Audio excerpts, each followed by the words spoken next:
Implantation du gazon. Bon. C'est là que ça se joue. Qui a mis 10 à 15 cm de bonne terre avant de mettre son gazon? Qui a fait son gazon soi-même? Avez-vous des problèmes avec votre gazon, monsieur? Ah, les vers blancs, on va en parler tantôt.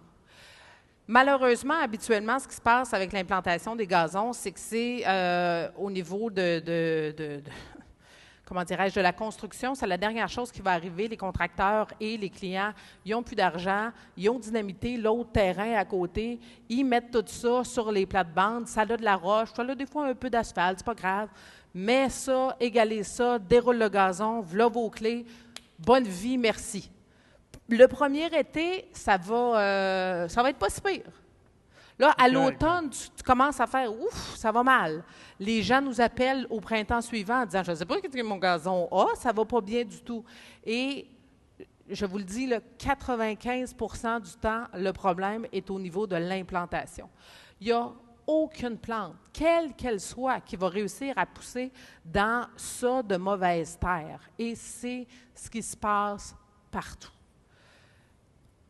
C'est une plante, le gazon, extrêmement tough, parce que justement, elle est mal implantée. Pratiquement toutes les pelouses sont mal implantées.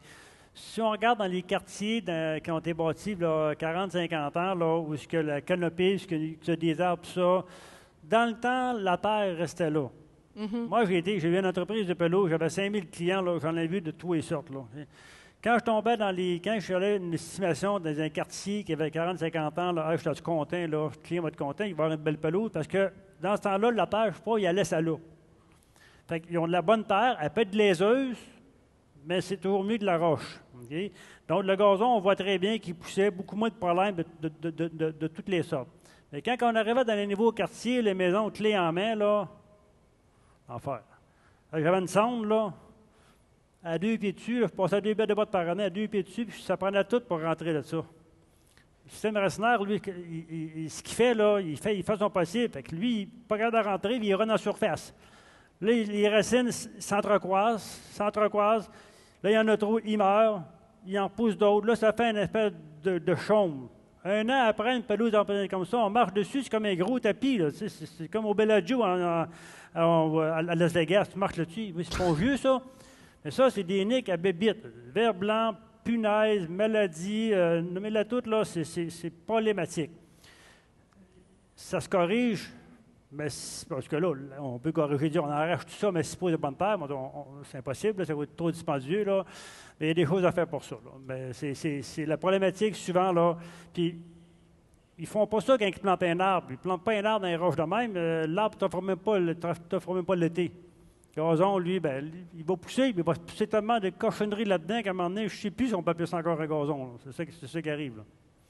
Est-ce qu'il y en a qui vivent ça à la maison, que tu donnes 2 coups de pelle, puis c'est fini? Alors, tantôt, là, parce que Michel, il dit, ça prend du temps, c'est ramenable, mais l'autre option que vous avez, là, c'est de prendre une pelle, enlever 6 pouces, remettre de la bonne terre, puis recommencer. C'est extrêmement coûteux.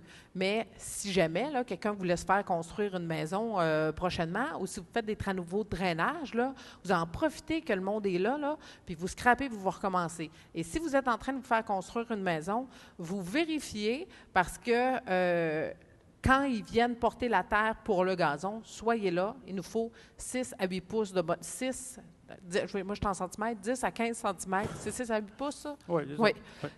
10 à 15 centimètres de bonne terre. Maintenant, qu'est-ce que c'est de la bonne terre? C'est de la terre jaune, c'est de la terre brune, c'est de la terre... C'est pas de la terre à plate-bande là, qui va devenir moelleuse. C'est vraiment de la terre qui est plus un loam argileux, qu'on appelle, ou un loam sablonneux.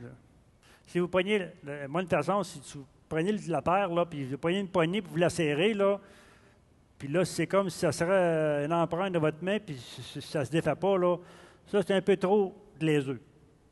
C'est un peu trop glaiseux, là. Ça va venir dur. Puis des sols glaiseux dans la région? Ici, on a des sols plus sablonneux, là. Bien, j'aime mieux ça, sablonneux, que des sols argileux. Ça, c'est officiel, là. J'ai pas mal plus. J'aime mieux ça. Oui. Puis vous allez voir, on va souvent revenir à moi, mon gazon dans la conférence, puis Michel, à moi, mon gazon, parce qu'on n'a pas de problème, nous, avec notre gazon. Moi, j'ai construit ma maison il y a 7 ans déjà, ça va vite. Puis moi, moi, j'ai un 15 à 20 cm de bonne terre. C'est sûr, là, je travaille là-dedans, j'avais les mains dans le plat de bonbons, mais j'en ai pas, moi, de problème de mauvaise terre au niveau de l'implantation, et ça change tout. Juste le problème de tondeuse, de personnes qui tombent.